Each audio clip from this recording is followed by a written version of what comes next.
जो आज की शीट है प्रिपेयर लाइक क्रेज़ी। इस इडियम का क्या मीनिंग होता है प्रिपेयर लाइक क्रेज़ी का? इस इडियम का मतलब होता है टू प्रिपेयर थोरोली।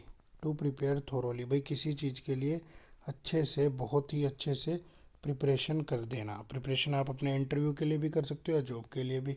तो प्रिपेयर लाइक क्रेज़ी का मतलब होता है टू प्रिपेयर थोरोली। देखो फर्स्ट सेंटेंस पढ़ते हैं। सबसे पहले एक स्टोरी थी, फिर कुछ सेंटेंसेस थे। पहले हम एरर फाइंडिंग कर लेते हैं, उसके बाद हम स्टोरी को भी पढ़ लेंगे। तो फर्स्ट सेंटेंस है the Congress and Shiromani Akali Dal on Saturday hit out at the BJP lead government. हमने हमारी क्लासेस में बहुत बार सीखा है कि द कांग्रेस एक इंडिविजुअल को या एक पर्सन को डिनोट करती है, एंड द शिरोमणि अकाली दल एक अलग सब्जेक्ट को डिनोट करता है। यानी एक कांग्रेस ने आलोचना की और एक शिरोमणि अकाली दल ने की, यानी दो अलग अलग पार्टीज ने की। और जब भी दो अलग अलग नाउन हो तो उनके लिए दो अलग अलग आर्टिकल आते हैं। यानी यहाँ the Congress and the Shiromani Akali Dal आना था। On Sunday hit out at the BJP lead government. देखो हिट आउट एक फ्रेजल वर्ब दिखी मुझे।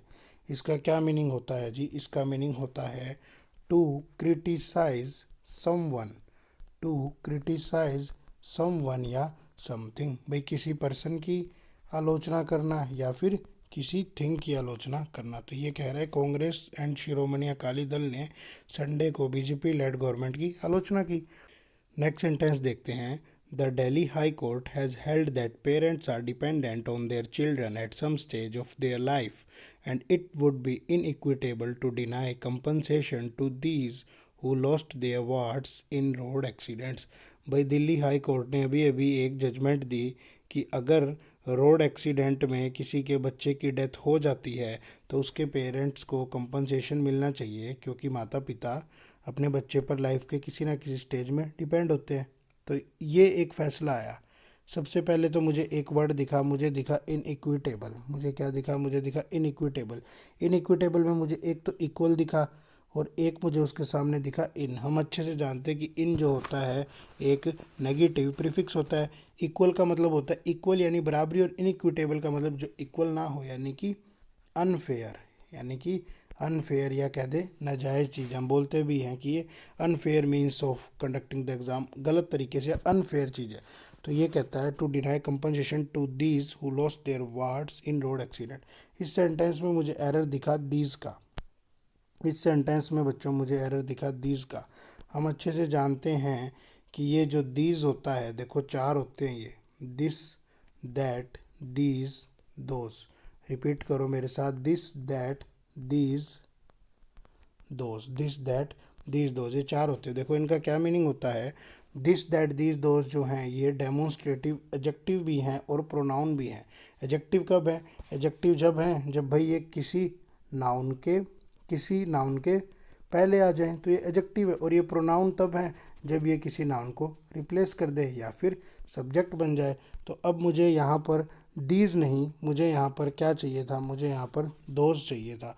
दोज क्यों चाहिए था बच्चों? दोज इसलिए चाहिए था क्योंकि दीज का मतलब तो आता, दीज एक ऐसी सेंस देता था इनको, दीज बॉयज़ यानी ये लड़के या इन, और दोज देता उनको, टू दोज उन वाली सेंस चाहिए थी कि उनको कंपनसेशन मिलना चाहिए जिन्होंने अपने बच्चों को रोड एक्सीडेंट में खो दिया। इसीलिए यहाँ क्या करेक्शन थी? यहाँ दीज को हटा के मुझे दोज बनाना था। चलो नेक्स्ट सेंटेंस की तरफ देखते हैं। Farmers union protesting for the three contentious farm laws on Sunday said they would go ahead with their tractor parade in Delhi on Republic Day. देखो सेंटेंस में सबसे पहले तो मुझे एक वर्ड दिखा कंटेंटियस। मुझे क्या दिखा बच्चों? कंटेंटियस। इस वर्ड का मतलब क्या होता है? इस वर्ड का मतलब होता है, हमने पीछे दिखा ओ यू एस, और ओ यू एस देखते ही हम समझ गए कि full of. O U S जिस भी वर्ड के पीछे होता है वो क्या होता है? वो एडजेक्टिव होता है। जैसे हमने क्लासेस में भी बहुत बार सीखा है, हमने क्लासेस में सीखा है बच्चों डेंजरस, कि वो जो चीज़ है वो कैसी है? वो डेंजरस है, यानी वो चीज़ खतरनाक है। तो उसी तरह से कंटेंटियस वर्ड का क्या मीनिंग होता है बच्चों?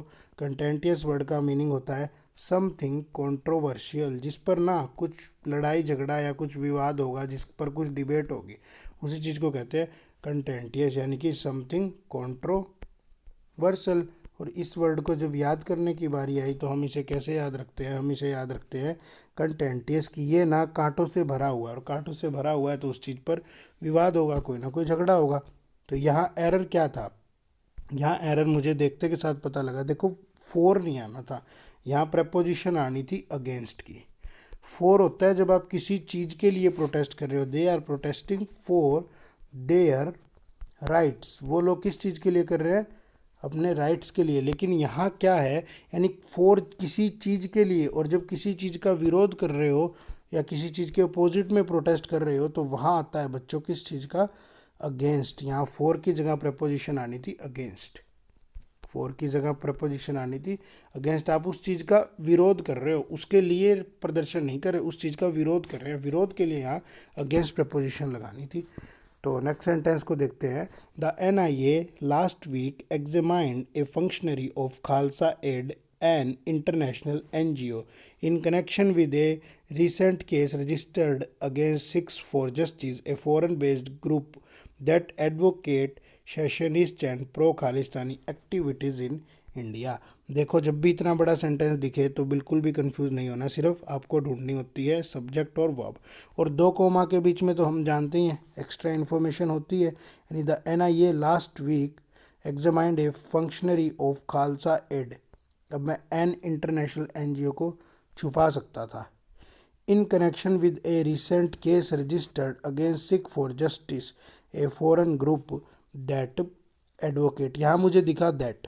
देखो, इस दैट को देखते ही मुझे एक बात याद आ गई। इस दैट को देखते ही मुझे क्या बात याद आई कि हु विच दैट जब भी सेंटेंस के बीच में आते हैं तो वो वर्ब कैसी लेते हैं, अपने से पहले आने वाले नाउन के अकॉर्डिंग। यानी यहाँ एडवोकेट एक वर्ब थी और जो ग्रुप था बच्चों ये एक नाउन था। और ये कैसा नाउन था, ये एक सिंगुलर नाउन था। और अगर ये सिंगुलर नाउन था तो जो वर्ब थी वो भी कैसी होनी थी बच्चों, वो भी सिंगुलर होनी थी। यानी यहाँ एडवोकेट नहीं, यहाँ एडवोकेट्स आना था।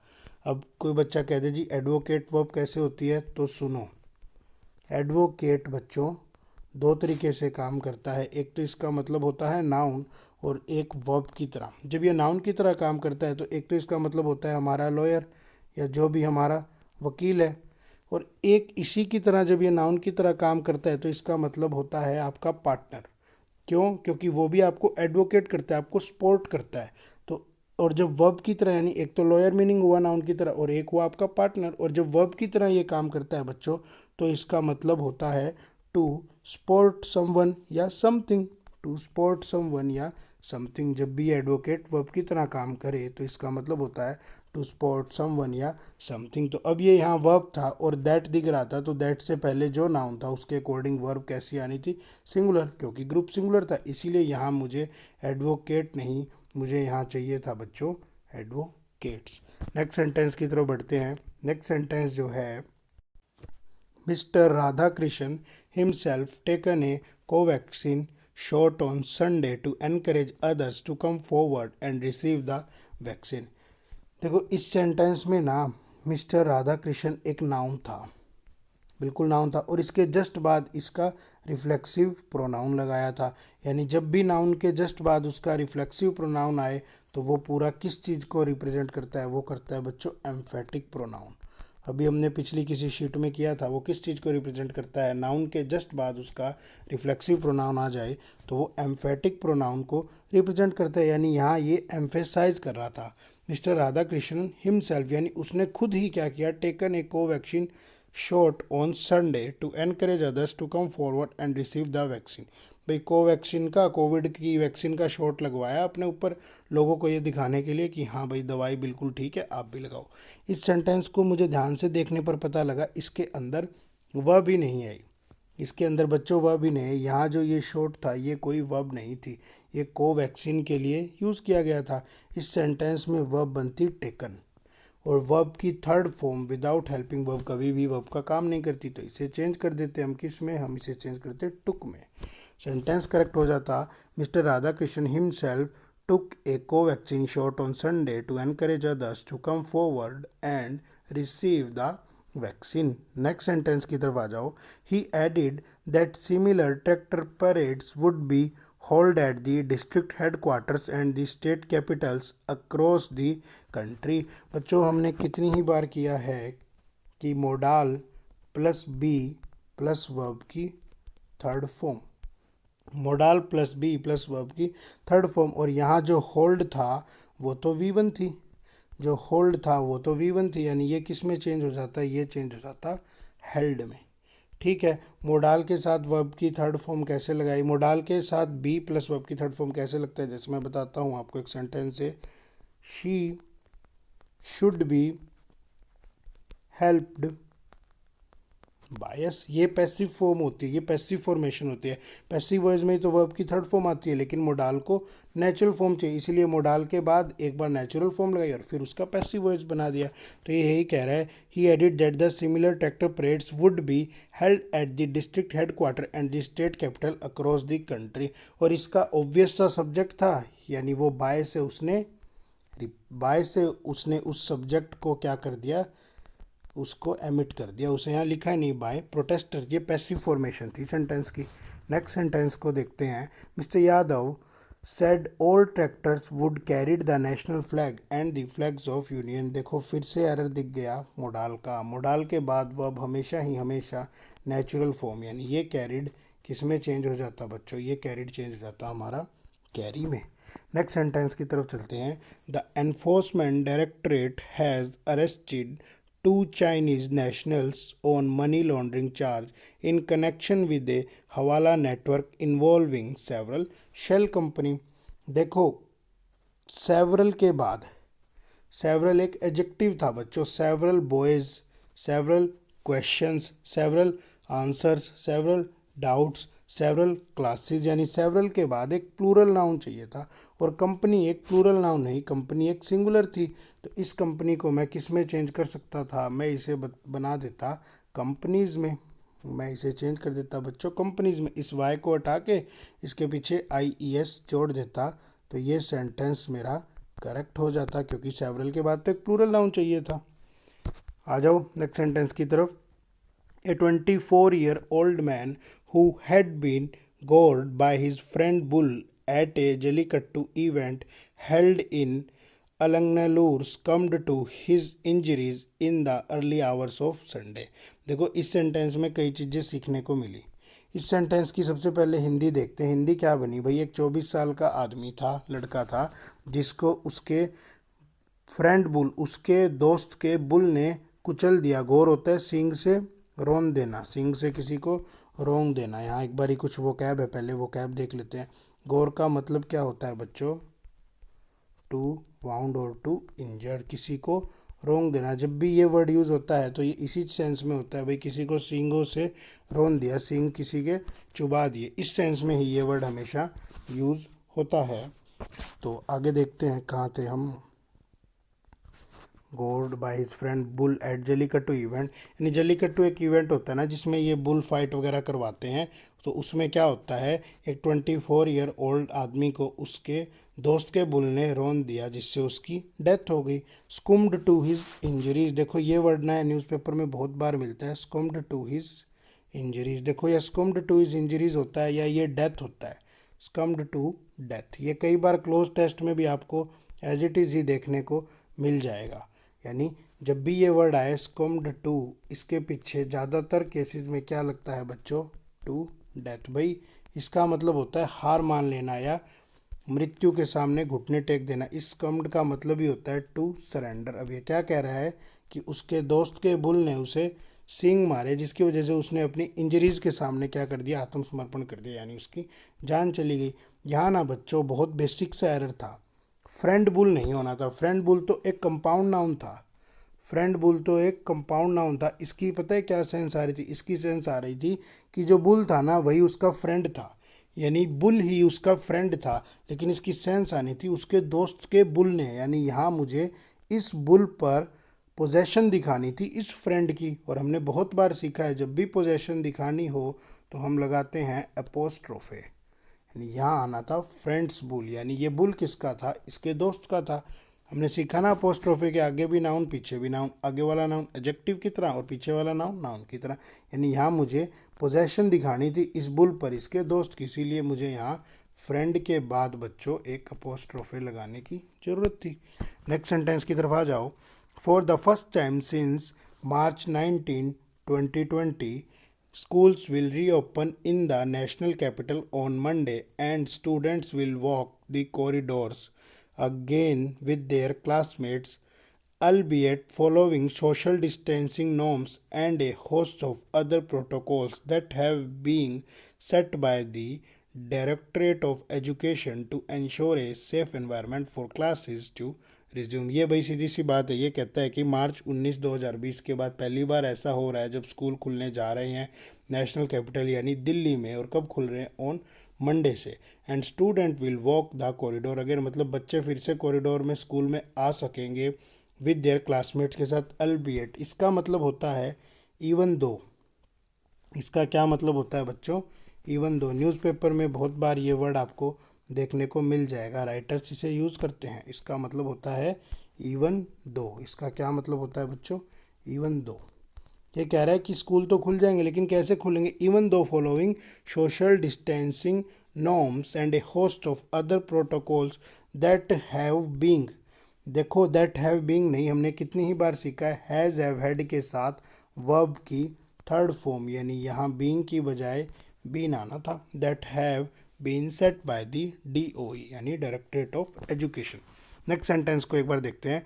To prepare the schools for the classes to restart the managements have been asked to ensure thorough sanitisation of the premises. Thorough sanitisation of the premises. इस सेंटेंस में तो मुझे कोई एरर नज़र नहीं आ रहा। To prepare the schools for the classes to restart the managements have been asked to ensure thorough sanitization of the premises। हाँ बिल्कुल सेंटेंस ओके है। School for the classes to restart the managements have been asked, हाँ okay, इस sentence में कोई भी error नहीं था। नेक्स्ट सेंटेंस पढ़ते हैं एक बारी। School timings will also be staggered with the gap of at least 15 minutes to avoid crowding at the school main entrance exit gate। तो यहाँ मुझे एक वर्ड दिखा बच्चों, मुझे क्या वर्ड दिखा? मुझे दिखा स्टैगर्ड। ये स्टैगर्ड दो तरह से काम करता है। जब ये एडजेक्टिव की तरह काम करता है तो इसका मतलब होता है लड़खड़ा कर चलना। हम बोलते हुए विद हिज स्टैगर्ड फीट्स, यानी उसके लड़खड़ाए हुए कदम थे। और ये वर्ब की तरह एक और तरीके से काम करता है बच्चों। इसका मतलब होता है अलग समय पर रखना।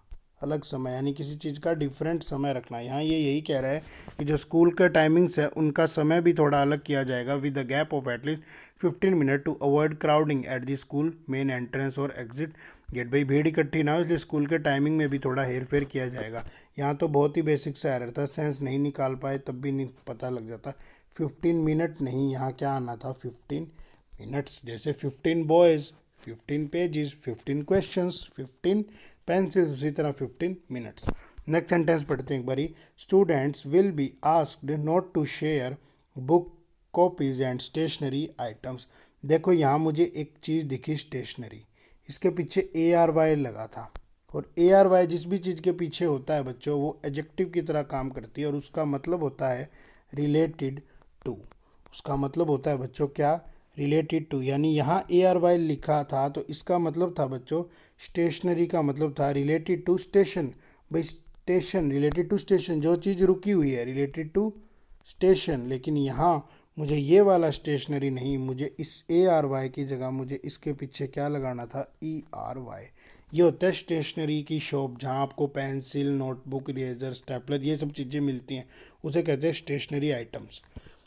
आप हिसार में भी देखोगे बहुत सारी शॉप्स के बाहर यही वाला स्टेशनरी लिखा है, जो कि गलत है। लेकिन कुछ शॉप्स के आगे सही भी लिखा है, ये वाला स्टेशनरी लिखा है। अब इस वर्ड को गलत मत करना। SK की क्लासेस से नीचे उतरते टाइम भी आप सामने ही देखना, स्टेशनरी की शॉप है, वहाँ बिल्कुल सही लिखा है, ERY लिखा है। ठीक है, नेक्स्ट सेंटेंस की तरफ हम चलते हैं। नेक्स्ट सेंटेंस है 8 Rohingya migrants were caught from different parts of Delhi after they failed to show valid visa documents, the police said on Sunday। अब भाई पूरा सेंटेंस ही पास्ट में था, वर caught और आफ्टर दे फेल नहीं, तो यहाँ क्या आनी थी? वर्ब की सेकंड फॉर्म आनी थी। यहाँ फेल नहीं, यहाँ वर्ब की सेकंड फॉर्म आनी थी, और यहाँ आ जाता बच्चों failed, after they fail to show valid visa documents. Next sentence की तरफ चलते हैं। In east Delhi 6 person including 2 minors were detained from outside Anand Vihar railway station and sent to detention center after questioning, they said। सीधी सी बात थी, हमने सीखा था person और पीपल के बारे में, हमने सीखा था कि जब भी एक बंदा हो तो हम उसे पर्सन कहते हैं और दो बंदे हों तो हम उसे पीपल कहते हैं, लेकिन जब भी क्राइम की बात हो, लीगल टर्म्स की बात हो, तो वहाँ हम पर्सन्स वर्ड का यूज़ करते हैं। यानी ये जो पर्सन वर्ड होता है ना बच्चों, पर्सन्स, इसके पीछे जब एस लगाया जाता है तब इसका लीगल टर्म्स में यूज़ होता है, इसलिए यहाँ 6 पर्सन नहीं 6 पर्सन्स आना था। नेक्स्ट सेंटेंस की तरफ चलते हैं। An FIR under foreigners act has registered at Patparganj industrial area police station and an investigation is on. अब देखो यहाँ से सीखने वाली चीज़ मिली, बिल्कुल सिंपल सा एरर था भाई। ये सेंटेंस पैसिव वॉइस में होना था। ये क्या कह रहा है, FIR, इस सेंटेंस का सब्जेक्ट था जी FIR। सेंटेंस का सब्जेक्ट वर्ब और ऑब्जेक्ट ढूंढ लो, कुछ भी समझना है। FIR हैज़ रजिस्टर्ड, क्या FIR ने रजिस्टर किया गया, खुद को नहीं, FIR को रजिस्टर किया गया, इसलिए यहाँ क्या आना था, यहाँ आना था बच्चों FIR has been registered. Passive formation चाहिए थी सेंटेंस की। नेक्स्ट सेंटेंस की तरफ चलते हैं। 2 Rohingya migrants were found living illegal in Dwarka district Uttam Nagar and were arrested on Friday, said another senior police office नहीं, said another senior police office नहीं, यहाँ आना था ऑफिसर। लेकिन यहाँ इस सेंटेंस का ये एरर नहीं था, ये तो टाइपिंग का एरर था, ऑफिसर आना था। इस सेंटेंस में एरर जो था बच्चों, वो एरर था लिविंग। देखो इस लिविंग को क्वालिफाई कौन करता, इस लिविंग को क्वालिफाई एडवर्ब करती और वो बनता इलीगली। इलीगल नहीं, इलीगल एक्टिविटीज़। इलीगल तो एक एडजेक्टिव था और एडजेक्टिव तो नाउन को क्वालिफाई करता है, लेकिन यहाँ मुझे लिविंग इस V1 + ING को, इस चीज़ को क्वालिफाई करवाना था, इस जीरेंड को क्वालिफाई करवाना था, इसीलिए मुझे एडवर्ब चाहिए थी। इसलिए मैंने यहाँ क्या लगाया, लिविंग इलीगली इन द्वारका डिस्ट्रिक्ट उत्तम नगर। यहाँ इलीगली एडवर्ब लगानी थी इस लिविंग को क्वालिफाई करने के लिए। इलीगल एडजेक्टिव था जो नाउन को क्वालिफाई करता था। नेक्स्ट सेंटेंस की तरफ चलते हैं। It will be an eye catching parade that people in this country has never witnessed. देखो विटनेस्ड होता है गवाह बनना, कहते भी हैं फिल्मों में, आपने कई बार देखा होगा, विटनेस बॉक्स में बुलाओ बंदे को, यानी वो होता है गवाह। तो यहाँ कह रहे हैं कि ये एक आई कैचिंग परेड होगी, मतलब देखने लायक परेड होगी जो आज तक के इतिहास में हुई नहीं। बिल्कुल सिंपल सा एरर था। देखो प्रेपोजिशन के बाद कभी भी सब्जेक्ट नहीं आता है। दिस एक एडजेक्टिव था और कंट्री एक नाउन था, लेकिन ये सब्जेक्ट नहीं था। तो इस सेंटेंस का सब्जेक्ट था पीपल और पीपल प्लूरल था, ना कि सिंगुलर। प्लूरल था तो यहाँ भी वर्ब प्लूरल आनी थी। पीपल हैव नेवर विटनेस्ड, ये था इस सेंटेंस में एरर। नेक्स्ट सेंटेंस की तरफ चलते हैं एक बारी। We have come to support our brothers who have been protesting for the past 53 day. बिल्कुल सिंपल सा एरर, 53 डे नहीं 53 डेज। 53 क्या आना था बच्चों, डेज आना था। नेक्स्ट सेंटेंस कहता है the farmers said that they will not return home until the laws are repealed. देखो फिर से यहाँ पैसिव फॉर्मेशन चाहिए थी। हमने सीखा था पिछली एक शीट में कि कब एक्टिव और कब पैसिव चाहिए। आर दिखा, आर दिखते ही दिमाग में आया था कि is the are was verb के बाद या तो वर्ब की V1 + ING वाली फॉर्म या वर्ब की थर्ड फॉर्म, क्योंकि यहाँ पैसिव वॉइस थी तो यहाँ रिपील्ड आना था बच्चों। क्योंकि ये जो कानून थे ये कोई रद्द करेगा, अपने आप थोड़ी हो जाएंगे, कोई ना कोई रद्द करेगा। पैसिव फॉर्मेशन क्या बनती, are repealed by government. By को यहाँ नेग्लेक्ट कर दिया गवर्नमेंट को, तो यहाँ रिपील्ड आना था। क्या आना था बच्चों, रिपील्ड। पैसिव फॉर्मेशन चाहिए थी। नेक्स्ट सेंटेंस की तरफ चलते हैं। The ministry of defence has conveyed that in view of COVID-19 scenario, only 25,000 spectators are being invited for the ceremony at January 26। Sentence बिल्कुल ओके था, पैसिव फॉर्मेशन थी, लेकिन यहाँ एट नहीं, यहाँ आना था ऑन। ठीक है, एट मतलब किसी उस चीज़ के लिए यूज़ होता है, किसी एड्रेस टाइप के लिए, लोकेशन टाइप के लिए, लेकिन यहाँ क्या था, एक डेट थी, स्पेसिफाइड डेट के साथ हम ऑन यूज़ करते हैं, डे और डेट्स के साथ, जैसे ऑन मंडे, ऑन ट्यूसडे। ठीक है, और यहाँ ऑन किसी तारीख पर लिख दिया, ऑन 26 जनवरी आना था, यहाँ ऑन प्रपोजिशन का यूज़ होना था। नेक्स्ट सेंटेंस कहता है the ministers discussed how to change the exist role learning setup and work on inculcating positive mindsets in students, inculcating positive mindsets in students. तो इस सेंटेंस में मुझे क्या एरर दिखा बच्चों, इस सेंटेंस में मुझे एरर दिखा, कहाँ है सेंटेंस, द एग्जिस्ट रोल नहीं, यहाँ आना था existing role, the existing role. क्यों आना था भाई ये द एग्जिस्टिंग रोल क्यों आना था? देखो सुनो, द एक आर्टिकल था और the existing role learning setup, इस सेटअप को क्वालिफाई करने के लिए मुझे एडजेक्टिव चाहिए था, इसीलिए मैं इसका एडजेक्टिव बनाता existing role learning setup, existing role learning setup.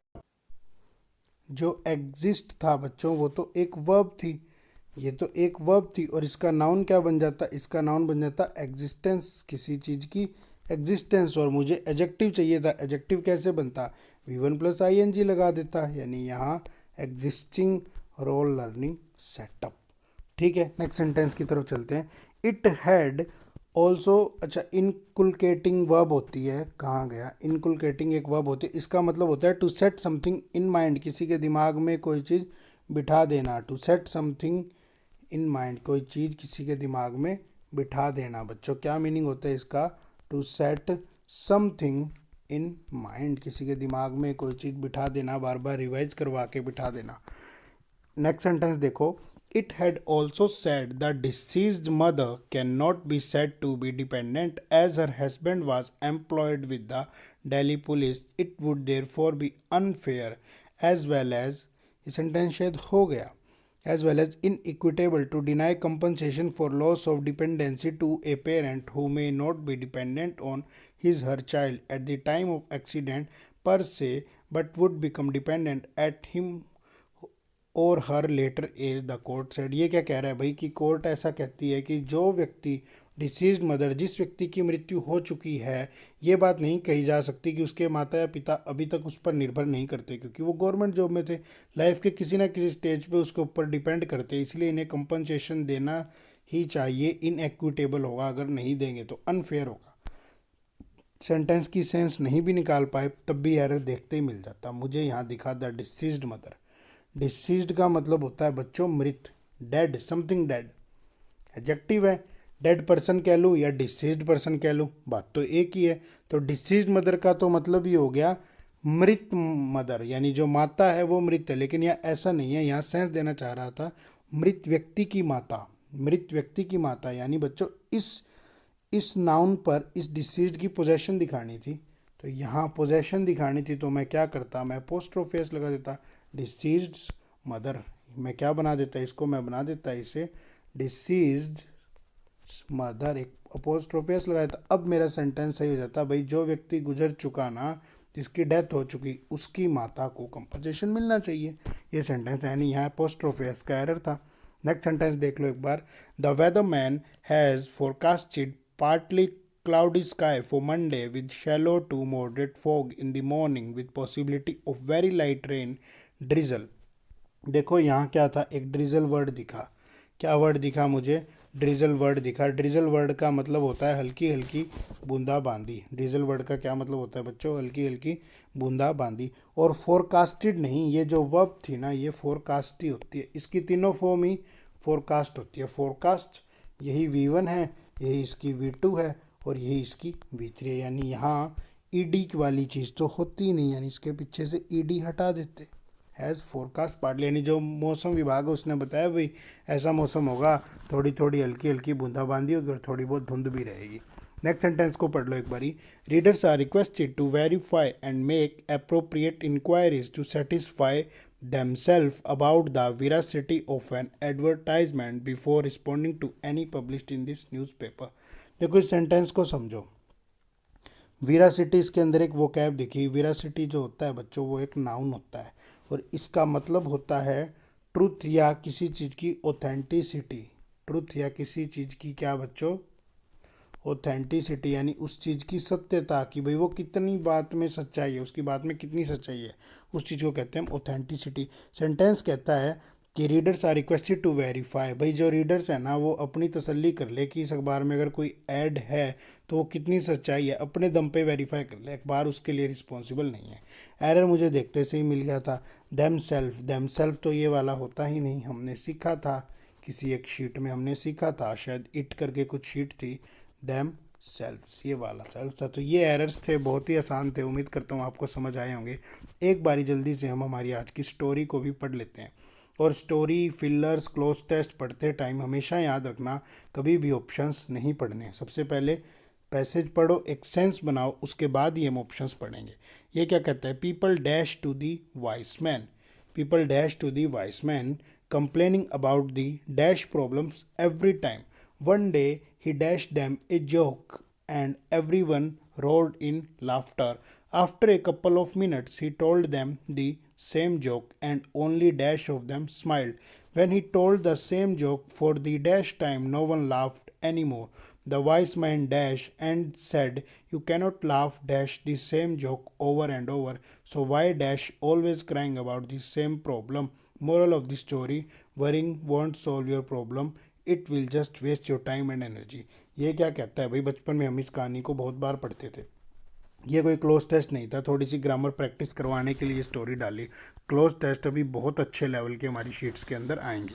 Story कहती है कि एक वाइज व्यक्ति, एक बुद्धिमान आदमी रहता था कहीं। People dash to the wise man, यानी people dash to the wise man क्या होगा, पीपल इसके पास आते होंगे और क्या करते होंगे, people dash to the wise man, या तो इसके पास आते होंगे, इसको फ़ोन मिलाते होंगे, इससे कुछ ना कुछ पूछते होंगे। कंप्लेनिंग अबाउट, यानी वो हमेशा अपनी शिकायत दर्ज करवाते the problems every time. Every time का क्या मतलब होता है, हम हर बार कहते हैं कि तू हमेशा ही ऐसा करता है। एवरी टाइम मतलब हमेशा ऐसा, मतलब कोई सेम चीज़ करते हो आप हर बार। यानी यहाँ मुझे एक रफ आइडिया मिला कि शायद यहाँ सेम प्रॉब्लम्स आना था। और अभी मैंने पूरी स्टोरी पढ़ी, हमने लास्ट में लिखा ही था सेम प्रॉब्लम। वो कहते हैं कि so why always crying about the same problem, यानी यहाँ से एक सेंस मिली कि लोग उसके सामने सेम प्रॉब्लम लेकर आते थे अपनी। आगे कहता है one day he dash damn a joke, अब उसने क्या कहा होगा, उसने उन्हें एक चुटकुला सुनाया होगा। One day he dash damn a joke and every one roar in laughter, हर कोई हंसने लगा। After a couple of minutes he told them the same joke, थोड़ी देर बाद उसने दोबारा वही चुटकुला सुनाया। And only dash of them smiled, यानी अभी भी कुछ लोग हंसे, लेकिन कुछ ही लोग हंसे। देखेंगे अभी ऑप्शंस में क्या क्या दिया हुआ है। When he told the same joke for the dash time, अब देखो एक बार पहले सुना चुका, एक बार, एक दूसरी बार भी सुना दिया, यानी अब तीसरी बार सुनाया होगा। When he told the same joke for the dash time no one laughed anymore, कोई भी नहीं हंसा। वाइस मैन डैश, अब वाइस मैन ने कुछ किया होगा, सेड तो हुआ ही नहीं क्योंकि एंड सेड आ गया, यानी उसने कहा, कोई चीज़ कही, कैसे कही होगी, हंसते हुए कही होगी, रोते हुए कही होगी, गुस्से से कही होगी, किसी ना किसी भावना के साथ कहा होगा। The wise man dash and sad you cannot laugh dash the same joke over and over, भाई तुम एक चुटकुले पर बार बार नहीं हंस सकते। So why dash you always crying about the same problem, तो एक समस्या पर बार बार क्यों रोते हो। इसका मोरल क्या था स्टोरी का, worrying want solve your problem, भाई टेंशन करने से आपकी समस्याएं सॉल्व नहीं होंगी, ये आपकी ताकत, समय और एनर्जी को वेस्ट कर देंगी। आ जाओ जल्दी से इसके ऑप्शंस पढ़ते हैं। बहुत ही आसान, बिल्कुल बेसिक लेवल का डाला, क्योंकि अभी बेसिक से ही चीज़ें कर रहे हैं, ग्रामर की थोड़ी प्रैक्टिस करने के लिए। ये जो आपकी स्टोरी है ग्रामर ओरिएंटेड है, यहाँ मैं आपको ग्रामर सिखाना चाह रहा हूँ। आ जाओ देखते हैं एक बारी। People dash to the wise man, देखो पूरे सेंटेंस में पास्ट की बात हो रही है। जैसे कहाँ दिखा पास्ट, मुझे दिखा टोल्ड, मुझे दिखा स्माइल्ड, मुझे फिर दिखा टोल्ड, लाफ्ड, यानी पूरे उसमें पास्ट की बात हो रही थी बच्चों। तो यहाँ कोई पास्ट की वर्ब जचती, आर कमिंग तो बिल्कुल भी नहीं आता क्योंकि प्रेजेंट था, कम भी हटा देता, प्रेजेंट था, या तो केम जचता या फिर हैड बीन कमिंग, इन दोनों में से कोई एक चीज़ आनी चाहिए थी।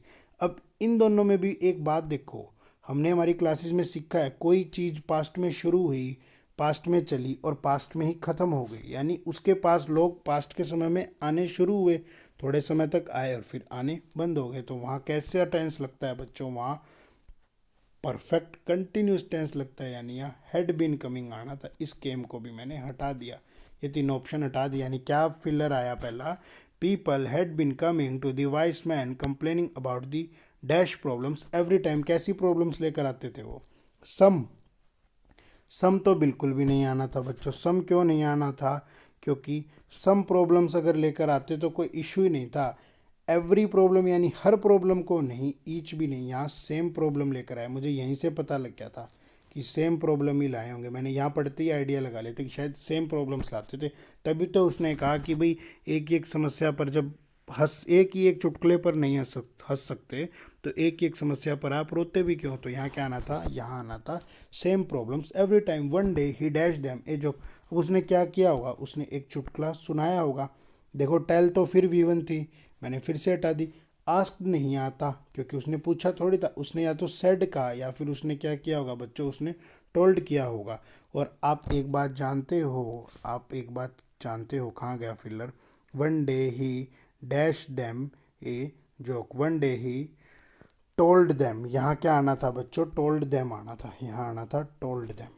क्यों टोल्ड देम आना था, क्योंकि सेड के बाद ना एक प्रपोजिशन आती है, I said to Mohan please fetch me a glass of water. Said के बाद एक प्रपोजिशन आती है, क्योंकि भाई सेड कैसी वर्ब थी, सेड एक इंट्रांजिटिव वर्ब थी, इसको ऑब्जेक्ट नहीं चाहिए था, ऑब्जेक्ट जोड़ने के लिए टू लगाया, लेकिन टोल्ड अपना ऑब्जेक्ट ले लेती है। तो यहाँ क्या आना था बच्चों, टोल्ड। टेल और आस्क तो वैसे ही हट गए थे, टेल तो वी1 थी, और आस्क तो एक क्वेश्चन की सेंस दे रहा था, उसने पूछा थोड़ी, उसने सुनाया। और सेड के बाद अगर प्रपोजिशन टू यहाँ दिखती तो मैं लगाता, लेकिन यहाँ सीधा ही देम दिखा, तो यहाँ मुझे टोल्ड लगाना पड़ा, सेड टू भी हट गया। तो उसने क्या किया, उन्हें टोल्ड किया, one day he told them a joke. और यहाँ से भी नहीं समझते यार, तो ये देखो ही टोल्ड देम, यहाँ भी मिल गया कि उसने टोल्ड ही किया था जोक। नेक्स्ट सेंटेंस की तरफ चलो। He told them a joke. Everyone roared in laughter. After a couple of minutes, he told them the same joke and only dash of them smiled. भाई अब कह रहा है दोबारा सुनाया ना तो कुछ लोग हंसे। ए लिटिल ना, देखो फ्यू और लिटिल एडजेक्टिव होते हैं, फ्यू और लिटिल एडजेक्टिव होते हैं, फ़र्क देख लो। लिटिल आता है आपका अनकाउंटेबल के साथ, जैसे लिटिल मिल्क, लिटिल वाटर, जिस चीज़ को काउंट नहीं कर सकते आप, सिर्फ उसकी क्वांटिटी एक्सप्रेस करते हो। और फ्यू आता है काउंटेबल के साथ, जैसे मैं बोल दूँ फ्यू बॉयज़, कुछ ही बच्चे। लेकिन यहाँ फिर भी एक डिफरेंस आया, लिटिल को तो देखते ही हटा दिया। क्यों हटा दिया भाई, अनकाउंटेबल के साथ आना था। और यहाँ क्या है, when he told the same joke for the time and dash of them smiled, यानी यहाँ देम दिखा, यानी कुछ तो स्माइल किए, यानी ये काउंटेबल था। और काउंटेबल था बच्चों, तो मैंने यहाँ से अपने लिटिल को तो हटा ही दिया था, काउंटेबल था तो मैंने यहाँ से अपने लिटिल को तो हटा ही दिया। अब बचा फ्यू, अ फ्यू या द फ्यू। फ्यू का मतलब होता है कि है ही नहीं, हमने क्लासेस में किया है। सेंटेंस लिखता हूँ, there is few milk in refrigerator so I can not make a tea, यानी भाई दूध है ही नहीं इसीलिए चाय नहीं बनाई जा सकती। यानी फ्यू का मतलब होता है कि है ही नहीं, वो चीज़ ना के बराबर है, जितनी भी उससे काम नहीं चलाया जा सकता। तो फ्यू एक नेगेटिव सेंस देता है।